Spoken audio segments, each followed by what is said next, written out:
जय हिंद साथियों। पॉलिटी के सीरीज को आगे बढ़ाते हुए हम लोग नेक्स्ट सीरीज में चलते हैं।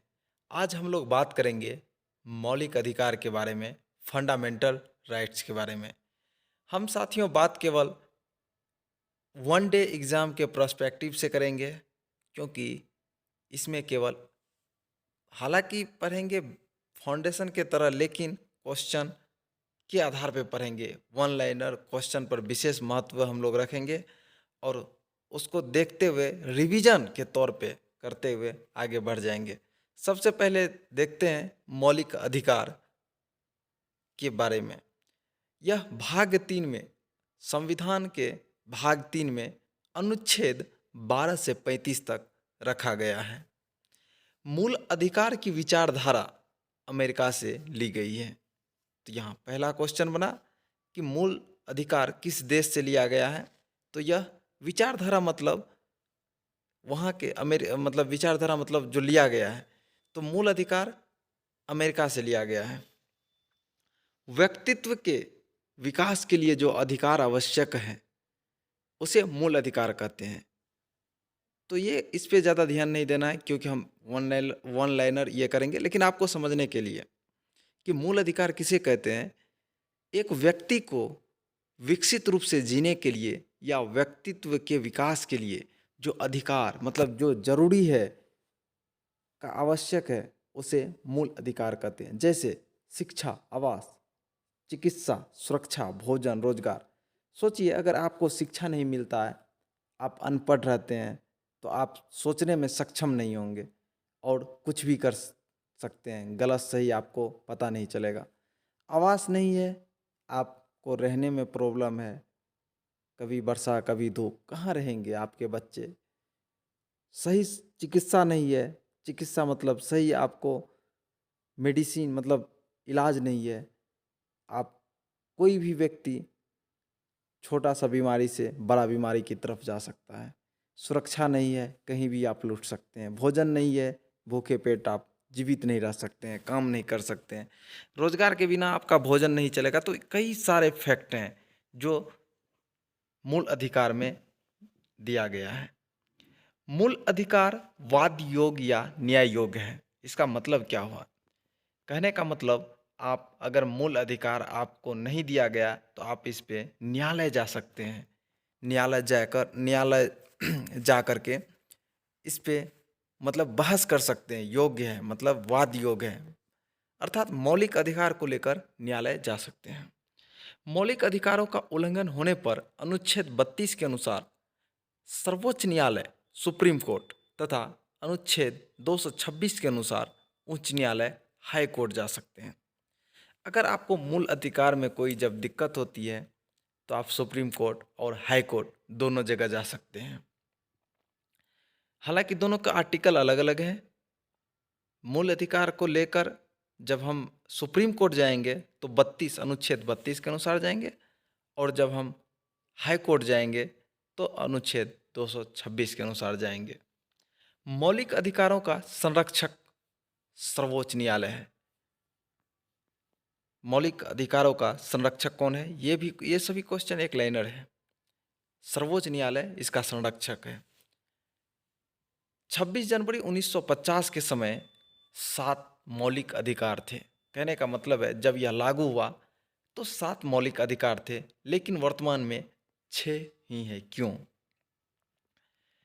6 कौन सा मौलिक अधिकार है या 7 कौन सा मौलिक अधिकार थे, इसके बारे में हम लोग चर्चा करते हैं। सबसे पहले जानिए कि 6 प्रकार के वर्तमान में जो है। नंबर 1, समता का अधिकार। समता मतलब क्या? समानता, मतलब किसी के साथ भेदभाव नहीं किया जाएगा। यह अनुच्छेद 14 से लेकर 18 तक में व्यवस्थित किया गया है संविधान में। वहीं दूसरा है स्वतंत्रता का अधिकार। स्वतंत्रता का क्या अधिकार? हम कहीं भी जाके फ्री होकर के देश में रह सकते हैं, घूम सकते हैं, बिजनेस कर सकते हैं, किसी भी राज्य का भ्रमण कर सकते हैं। मतलब कई बात है, आपको वो भी बताया जाएगा। अनुच्छेद 19 से अनुच्छेद 22 तक स्वतंत्रता का अधिकार है। शोषण के विरुद्ध अधिकार 23 और 24 आर्टिकल में रखा गया है। शोषण किसके साथ? बच्चे या बालाश्रम, मतलब जो रूल नियम सरकार के द्वारा बनाई जाती है, कितने घंटा काम करना है, कितने दिन छुट्टी रहना है, कितने दिन क्या करना है, वो सभी के बारे में। शोषण नहीं कर सकते हैं किसी का आप, बंधुआ मजदूर नहीं रख सकते हैं। हम लोग आगे बात करेंगे। नंबर 4, धर्म की स्वतंत्रता का अधिकार। अब भारत एक धर्मनिरपेक्ष राष्ट्र है, आप जानते हैं। तो यहाँ किसी भी धर्म का विशेष महत्व नहीं रखा जाएगा, अपने अपने में सभी का विशेष महत्व है। यहाँ पे हिंदू, मुस्लिम, सिख, ईसाई, जैन, बौद्ध, पारसी, हर एक धर्म का स्वागत है। यह अनुच्छेद 25 से अनुच्छेद 28 तक में संकलित किए गए हैं। नंबर 5, संस्कृति और शिक्षा संबंधित अधिकार। कहने का मतलब, आप जो शिक्षा ले रहे हैं, आप अलग अलग धर्मों का जब एक देश में रहते हैं, स्वाभाविक बात है कि सभी का कुछ न कुछ संस्कृति अलग होगी, कुछ न कुछ प्रकार अलग होंगे। तो इसके लिए अनुच्छेद 29 और 30 में व्यवस्थित किया गया है। आप अपने अनुसार शिक्षा ले सकते हैं। नंबर 6, संवैधानिक उपचारों का अधिकार अनुच्छेद 32। वही आप सुप्रीम कोर्ट जा सकते हैं। संविधान मतलब कोई भी मौलिक अधिकार में यदि प्रॉब्लम हुई, आपको प्रॉब्लम हो रहा है, तो आप सुप्रीम कोर्ट जा सकते हैं अनुच्छेद 32 के अनुसार, और वहाँ पे उस बारे में चर्चा करने के बाद या तो उस बात पे बहस होगी, विचार होगी, उसका क्या होगा। क्योंकि इससे पहले कई बार हो चुके हैं, जैसे कि बहुत सारे हैं, उदाहरण दिया जाएगा। और 7 नंबर में जो थे वो थे संपत्ति का अधिकार। संपत्ति का अधिकार 26 जनवरी 1950 के समय मौलिक अधिकार में था, जिसका उल्लेख अनुच्छेद 19 के 1 में तथा अनुच्छेद 31 में था। लेकिन 44वें संविधान संशोधन 1978 में विधिक मतलब कानून, जिसका उल्लेख 300 कौ में है। कहने का मतलब है, संपत्ति का अधिकार पहले था 1978 के बाद, यह मौलिक अधिकार नहीं रहा। अधिकार तो है, कानूनी अधिकार है, इस पे मौलिक अधिकार का दर्जा हटा दिया गया। यह क्यों हटाया गया, इसका भी कारण था, क्योंकि सरकारें को बहुत ज़्यादा प्रॉब्लम हो रही थी। कहीं रोड बनाना पड़ रहा था, कहीं रेलवे लाइन। अब जिसकी संपत्ति है वो पीछे हटने को तैयार नहीं। अगर वो पीछे हटा दिया जाए उससे ज़बरदस्ती, तो वो अनुच्छेद 32 को लेकर सुप्रीम कोर्ट चले जाते थे, और सुप्रीम कोर्ट सीधा फैसला करती है कि मूल अधिकार से कोई बहस नहीं। मूल अधिकार मतलब मूल अधिकार। 1978 में 44वें संविधान संशोधन के द्वारा तत्कालीन प्रधानमंत्री मोरारजी देसाई जी द्वारा इसे खत्म कर दिया गया। खत्म करके 301 कानून का अधिकार में दे दिया गया, मतलब यह सरकार का अधिकार है। अब हम लोग विस्तार से बात करते हैं कि समता का या समानता का अधिकार, जो कि अनुच्छेद 14 से 18 तक है। एक एक अनुच्छेद को देखते हैं। अनुच्छेद 14 कहता है कि विधि के समक्ष समानता या विधियों के समान संरक्षण, अर्थात कानून की नज़र में सभी लोग बराबर होंगे। कानून अमीर और गरीब के आधार पर भेदभाव नहीं करेगा। वैसे तो ये बहुत ही इम्पोर्टेंट है, लेकिन फिर भी भेदभाव हो ही जाते हैं। लेकिन कानून कहता है, अनुच्छेद 14 कहता है कि कानून के नज़र में सभी लोग बराबर हैं। अमीर गरीब, सरकारी लाभ जो भी मिलेंगे वह सभी को, जो सरकारी रूल नियम किया गया है उस आधार पर मिलेंगे। अनुच्छेद 15 क्या है? धर्म, मूल वंश, जाति, लिंग एवं जन्म के स्थान पर भेदभाव का निषेध। आप यह आर्टिकल 15 को खास करके याद कर सकते हैं कि इसमें क्या क्या दिया गया है। धर्म, मूल वंश, जाति, लिंग एवं जन्म स्थान। जन्म स्थान को जरा सोचेंगे कि आधार पर भेदभाव किया गया है। क्योंकि साथियों, इसलिए ज़रूरी है कि फिर हम आगे देखेंगे कि भारतीय नागरिक को, जो भारत के नागरिक हैं, उसे 5 मूल अधिकार विशेष करके दिए गए हैं, जो कि विदेशी नागरिक को नहीं दिए गए हैं। भारत में जो विदेशी नागरिक है, तो इसलिए 15-14 ये सभी को ध्यान से देखना है। दुकानों, सड़कों, होटलों, सार्वजनिक आदि स्थानों पर धर्म, मूल वंश, जाति, लिंग एवं स्थान और लिंग का आधार पर भेदभाव नहीं किया जाएगा। क्योंकि साथियों, अगर इनमें से किसी एक पे भेदभाव किया जाता है तो वास्तव में वह भारत का नागरिक होने या किसी भी क्षेत्र में उसे बहुत प्रॉब्लम होगी। अनुच्छेद 16 कहता है लोक नियोजन में अवसर की समानता, अर्थात जब सरकारी नौकरियां में अवसर मिलेगी तो सभी को बराबर रूप से मिलेगी। बराबर से ये नहीं कि उसको दे दिया जाएगा, रमेश बाबू को दे दिया जाएगा, फलाना बाबू को दे दिया जाएगा, जी नहीं। जो उसका एक कंपटीशन निर्धारित किया गया है, तो उस निर्धारित किए गए जो निर्धारित किए गए हैं उसको पार करना होगा कानून के अनुसार। वह सभी के लिए बराबर होगा। अब कुछ आरक्षण के कारण कम ऊंचा नीचा हो सकता है, लेकिन वह एक सेट किया गया है, वहां तक होना चाहिए। अनुच्छेद 17 अस्पृश्यता का अंत, अर्थात छुआछूत। अस्पृश्यता मतलब छुआछूत, जैसे नीचे जाति के लोग ऊपर जाति के लोग से घिरना या भेदभाव करना, ये सभी चीज़ें 17 में कहा गया है कि ऊंची जाति के लोग नीची जाति से या किसी भी जन्म के आधार पर, लिंग के आधार पर, जाति के आधार पर, स्थान के आधार पर, किसी भी आधार पर आप छुआछूत की भावना नहीं रख सकते हैं अनुच्छेद 17 के अनुसार। इसके निम्न आधार हैं, जैसे शिक्षा द्वारा, जन जागरण द्वारा, इसको खत्म करने का ये है, निम्न आधार है। शिक्षा द्वारा, जन जागरण द्वारा, सम्मेलन आयोजित करके, कानून बना करके। अस्पृश्यता के संबंध में कानून बनाने की शक्ति संसद के पास है, ये क्वेश्चन इंपॉर्टेंट है। अस्पृश्यता के संबंध में कानून बनाने की शक्ति संसद के पास है। संसद ने अस्पृश्यता निवारण अधिनियम 1955 में पारित किया है। अनुच्छेद 18 उपाधियों का अंत। उपाधियों मतलब क्या? आप महाराणा, महाराजा, ब्रिगेडियर, मतलब सॉरी माफ़ कीजिए, ब्रिगेडियर नहीं, बहुत सारे ऐसे उपाधि हैं जो आप नहीं रख सकते हैं। फिर भी कुछ रखने का अलाव है, जैसे डॉक्टर, शिक्षक, मतलब जो देश में अलाव है। आप अगर उपाधि रखना चाहते हैं तो राष्ट्रपति जी से आपको अनुमति लेनी होगी। अनुच्छेद 18 के हिसाब से उपाधियों का अंत है। पुरस्कार उपाधि की श्रेणी में नहीं आती है। हालांकि जैसे आपको भारत रत्न मिल गया तो आप ये नहीं जैसे मतलब पुरस्कार मिला भारत रत्न, तो जैसे हम लोग कहते हैं भारत रत्न डॉक्टर राजेंद्र प्रसाद, तो जो इस क्षेत्र के उपाधि जो होते हैं उन्हें आप ले सकते हैं, किसी अन्य क्षेत्र को नहीं। मतलब शिक्षा और सेना के क्षेत्र में उपाधि दे सकते हैं, ले सकते हैं, अन्य क्षेत्र में नहीं। कोई भी भारतीय नागरिक किसी विदेशी राज्य से कोई उपाधि नहीं ले सकता है।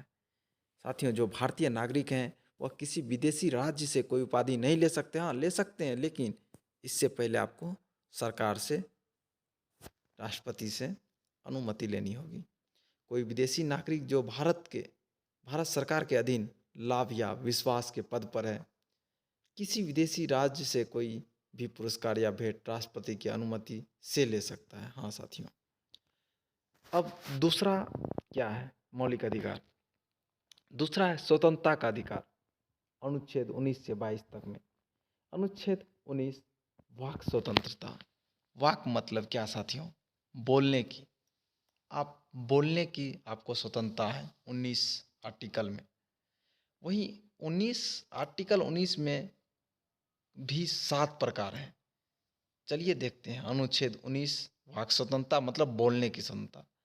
अनुच्छेद 19 का 1 या क, विचार एवं अभिव्यक्ति की स्वतंत्रता। विचार मतलब आप मन में कोई भी विचार ला सकते हैं, आपको कोई रोक नहीं सकता है। अभिव्यक्ति मतलब क्या? जो विचार लाए आप उसे प्रकट कर सकते हैं, आपको कोई रोक नहीं सकता है। इसी का उदाहरण है प्रेस या समाचार पत्र की स्वतंत्रता। आप मीडिया कर्मी को देखते हैं, कहीं भी किसी वक्त खुलेआम एकदम बोलने लगते हैं। क्यों? क्योंकि उन्हें 19 के 1 के आर्टिकल 19 के 1 में यह प्रावधान दिया गया है, तो इसलिए वो बोलते हैं। अब इसके भी कुछ प्रकार हैं। किन किन बातों की स्वतंत्रता है 19 से 1 में? बोलने की स्वतंत्रता है, विचार देने की स्वतंत्रता है, भाषण देने की स्वतंत्रता है, ध्वज फहराने की स्वतंत्रता है और जानने की भी स्वतंत्रता है। अनुच्छेद 1 का ख में शांतिपूर्वक या सम्मेलन करने की, शांतिपूर्वक सभा या सम्मेलन। पहले तो आपको बोलने का 19 के 1 का क में आपको बोलने का अधिकार दिया गया है। ख में शांतिपूर्वक सभा या सम्मेलन करने का अधिकार है। जब आप शांतिपूर्वक सभा कर रहे हैं तो उन सभाओं में ग में मतलब 19 का 1 का ग में आप उससे 10 लोग 20 लोग को लेकर जमा करके संघ बना सकते हैं। फिर घ में संघ बनने के बाद आप भ्रमण कर सकते हैं, मतलब उन्हीं बनाए हुए संघ में या खुद में आप भ्रमण कर सकते हैं किसी विशेष। देखिए संगठन कब बनता है? जब आप किसी विशेष चीज़ के लिए, विशेष मुद्दा के लिए बनाते हैं, उनके बारे में पता करना हो, जानना हो या उनका फैलाव करना हो, तो आप उस संघ के द्वारा इधर उधर जा सकते हैं या फैलाव कर सकते हैं। उसके बाद आप जब फैलाव करेंगे, घूमेंगे, रह फिरेंगे, तो रहने के लिए व्यवस्था चाहिए।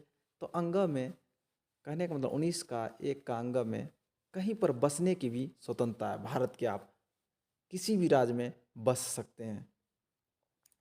उसके बाद 6 में 19 का 6 में कोई भी रोजगार करने की स्वतंत्रता। जब आप कहीं बसेंगे तो स्वाभाविक सी बात है, खाएंगे क्या? तो आप वहाँ पे बिजनेस और या छोटे मोटे रोजगार या बड़े रोजगार कुछ भी करेंगे जिससे आपका भोजन चल सके या सम्मानपूर्वक जीवन चल सके। अब 19 अनुच्छेद 20 की बात करते हैं। अनुच्छेद 20 के हिसाब अनुसार आर्टिकल 20 में अपराधों के संबंध में दोष सिद्धि के लिए संरक्षण है। दोष सिद्धि मतलब क्या?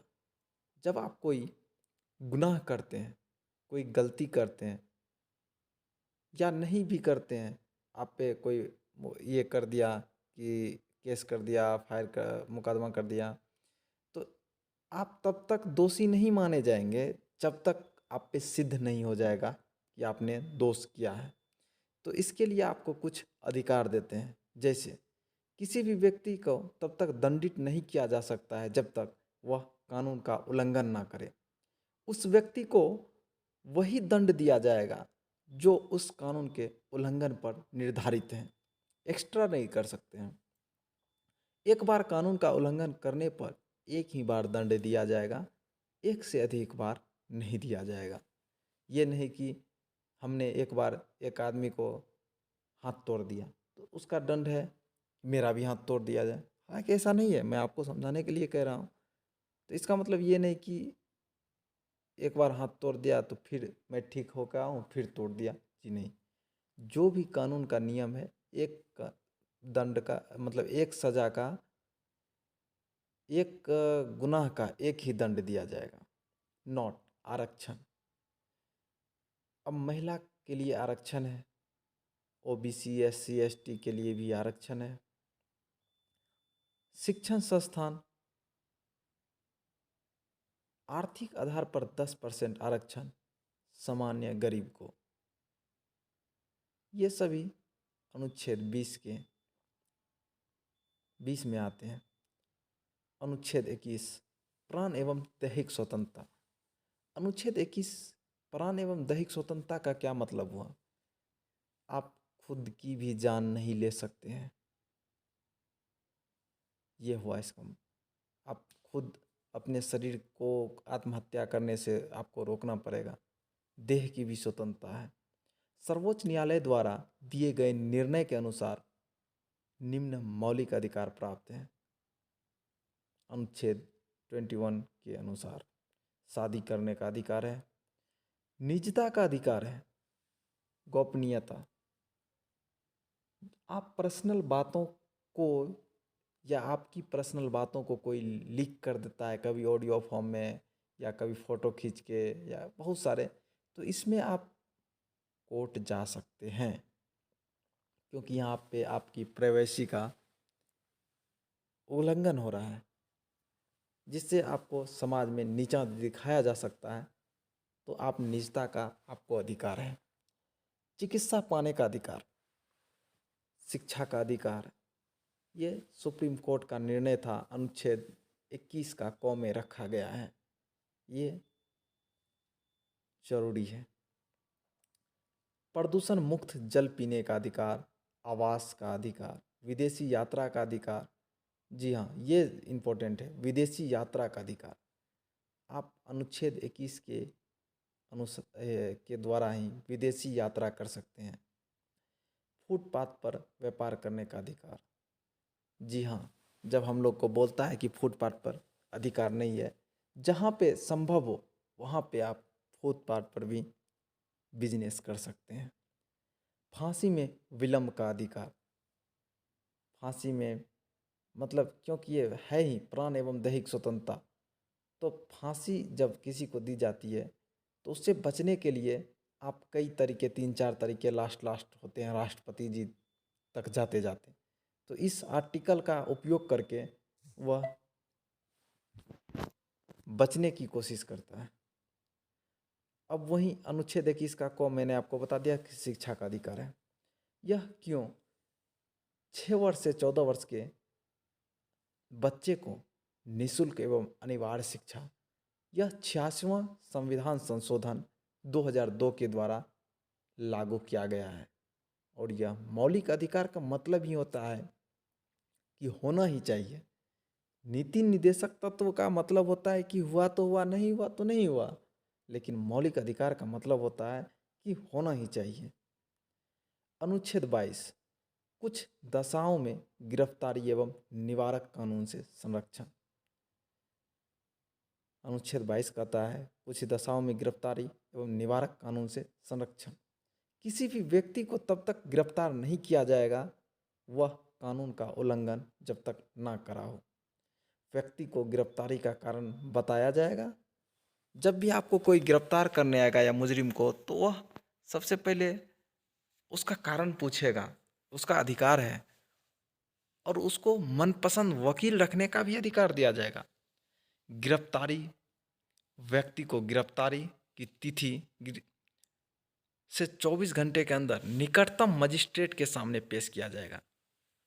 ये इसमें जब आपको 24 घंटे के अंदर पेश किया जाता है तो इसमें जाने आने का समय इंक्लूड नहीं रहता है, छुट्टी का समय, संडे का समय इंक्लूड नहीं किया जाता है। इन 24 घंटों में वह समय नहीं जोड़ा जाएगा जो पुलिस स्टेशन से मजिस्ट्रेट तक पहुंचने में लगा हो। अनुच्छेद 3, शोषण के विरुद्ध अधिकार। माफ कीजिएगा, नंबर 3, शोषण के विरुद्ध अधिकार। अनुच्छेद 23 और 24 में यह है, मानव के दुर्व्यापार, बेगार, बलात्श्रम का निषेध करता है। मतलब आप 8 घंटा के बदले 12 घंटा काम जो करवाते हैं वो नहीं करवाना चाहिए। दुर्व्यवहार नहीं करना चाहिए। 10 रुपये का काम किया तो आपने 2 रुपया दे के भगा दिया, मारपीट के भगा दिया, तो ये सभी नहीं करना है। यह अधिकार नागरिक और गैर नागरिक दोनों के लिए उपलब्ध है। अनुच्छेद 24, 14 वर्ष से कम आयु के बच्चों को जोखिम भरे उद्योगों में काम करने का पर प्रतिबंध है। 18 नहीं, यहाँ पे साथियों गड़बड़ाते हैं हम लोग कि 14 वर्ष के बच्चों तक को ये किया गया है, हम लोग 18 वर्ष मार देते हैं। तो किसी भी जोखिम काम करने के लिए 14 वर्ष से बड़ा होना चाहिए बच्चा। फिर चौथा नंबर पे है धर्म की स्वतंत्रता का अधिकार। अनुच्छेद 25, 26, 27, 28 में यह निर्धारित किया गया है। अनुच्छेद 25, अंतःकरण की स्वतंत्रता एवं धर्म के अभ्यास तथा प्रचार प्रसार की स्वतंत्रता। मतलब आप अंतःकरण मन ही मन जो मान किसी भी भगवान को, किसी भी धर्म के सर्वश्रेष्ठ को मान सकते हैं। धर्म का अभ्यास मतलब किसी भी धर्म का आप अभ्यास कर सकते हैं, किसी धर्म का आप प्रचार कर सकते हैं या अपने धर्म का प्रचार कर सकते हैं। अनुच्छेद 25 के अनुसार सिख को कृपान धारण करने और लेकर चलने का अधिकार है। अपने अपने धर्म में सभी को कुछ ना कुछ विशेष मिला है, तो कृपान मतलब छोटा सा तलवार जैसा रखते हैं। अनुच्छेद 25 के अनुसार सिख जाति के लोगों को दाढ़ी और कृपान, जटा, पगड़ी ये सभी रखने का अधिकार है। अनुच्छेद 26 धार्मिक कार्यों का प्रबंधन की स्वतंत्रता। कोई भी धार्मिक रूप से संगठित हो सकता है या संपत्ति खरीद सकता है। जी हाँ, आप मंदिर का देखते होंगे कि विशेष अपना संपत्ति होता है, या किसी भी धर्म में किसी भी श्रेष्ठतम स्थान का, तथा खरीदी गई संपत्ति को की देखरेख कर सकता है वह संगठन। अनुच्छेद 27 किसी विशेष धर्म के विकास के लिए करों में छुटकारा का प्रावधान। जब आप धर्म का विकास करते हैं तो उसमें आप कर माफ कर मतलब टैक्स उसमें नहीं लिया जाता है धर्म में, तो धर्म में टैक्स नहीं जोड़ा जाता है। अनुच्छेद 28 कुछ शिक्षण संस्थाओं में धार्मिक शिक्षा देने तथा धार्मिक उपासना में उपस्थित होने की स्वतंत्रता। अब जैसे मदरसा, मदरसा में आप खुलेआम धार्मिक शिक्षा देते हैं, जबकि आप स्कूल में धार्मिक शिक्षा नहीं दे सकते हैं। तो विशेष आपको अगर धार्मिक शिक्षा देना है तो आर्टिकल 28 के अनुसार आपको अलग संस्थान खोलना पड़ेगा। सरकारी शिक्षण संस्थाओं में कोई भी धार्मिक शिक्षा नहीं दी जा सकती है। अर्ध सरकारी शिक्षण संस्थाओं में बच्चों से पूछकर, यदि बच्चे छोटे हैं तो माता पिता से पूछकर, लेकिन न्याय ट्रस्ट के विद्यालय में धार्मिक शिक्षा दी जा सकती है। संस्कृति और शिक्षा संबंधित अधिकार अनुच्छेद 29 और 30 में दिया गया है। अनुच्छेद 29 अल्पसंख्यक वर्गों के हितों का संरक्षण है। संविधान में अल्पसंख्यक की परिभाषा धर्म और भाषा के आधार पर दी गई है, जबकि स्थान के अनुसार भी अल्पसंख्यक हो सकते हैं। हालांकि आर्टिकल में धर्म और भाषा के आधार पर दिया गया है। जो धर्म और भाषा के आधार पर अल्पसंख्यक है वे लोग अपनी भाषा, लिपि और संस्कृति कल्चर को नष्ट होने से बचा सकते हैं। आर्टिकल 29 के अनुसार वर्तमान समय में 6 समुदायों को अल्पसंख्यक समुदाय का दर्जा प्राप्त है। भारत में हिंदू छोड़कर बाकी मुस्लिम, बौद्ध, जैन, सिख, ईसाई, पारसी ये 5 धर्म, मुस्लिम, बौद्ध, जैन, सिख, ईसाई, पारसी ये 5 धर्म अल्पसंख्यक है, जिसमें सबसे ज़्यादा मुस्लिम अल्पसंख्यक पाए जाते हैं। अनुच्छेद 30 अल्पसंख्यक वर्गों को अपनी मनपसंद की शिक्षण संस्थाओं की स्थापना का तथा प्रशासन करने का अधिकार है। धर्म और भाषा के आधार पर अल्पसंख्यक समुदाय स्कूल खोल सकता है और उसकी देखरेख कर सकता है, जैसे मदरसा। तो आगे हम लोग देखते हैं